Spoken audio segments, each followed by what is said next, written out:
Purtroppo quella dei medici di base è una situazione di difficoltà da molto tempo nella nostra regione, che deriva dal fatto che non si è fatta una programmazione adeguata. Io quello che dico è che questa deve diventare questo tema deve essere un tema centrale dell'agenda politica. Anche il segretario regionale Dem, Andrea Martella, interviene sul caos scoppiato nelle ultime ore nella Marca tra Trevignano e Montebelluna, con migliaia di pazienti in coda in attesa di cambiare il proprio medico di base. Quello della sanità resta un tema centrale nell'agenda politica del Partito Democratico nella corsa alle regionali, corsa che con l'ufficializzazione delle liste dopo il direttivo di qualche giorno fa in Veneto ha subito un'importante accelerazione. Le nostre liste sono fatte con una parità di genere, quindi un 50% di donne e di uomini. Ci sono figure che hanno già svolto un importante ruolo nel Consiglio regionale nella precedente legislatura, però ci sono anche assolute novità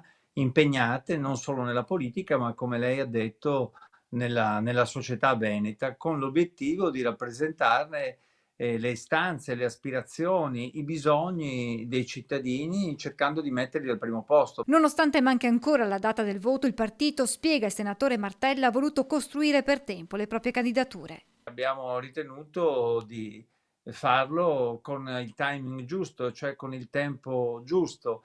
Del resto è veramente assurdo quello che stiamo vivendo. Noi abbiamo un centrodestra che ancora non ha indetto la data delle elezioni, che ancora non sa come si presenterà, che viaggia ad un livello di incertezza assoluto. E a proposito di centrodestra parla di regionali. Il segretario della Lega Matteo Salvini, che rispondendo ad una domanda su quando ci sarà l'incontro nel centrodestra per sciogliere i nodi relativi alle prossime elezioni, dice: ma siamo alla ripresa il 1° settembre, però sarà a breve. Abbiamo le idee chiare, votano 7 regioni, quindi c'è spazio per tutti i partiti del centrodestra per mandare avanti le esperienze migliori. In Veneto la Lega con Zaia aggiunge: governa bene da tempo e ci mettiamo a disposizione della coalizione per continuare a ben governarla anche per i prossimi 5 anni.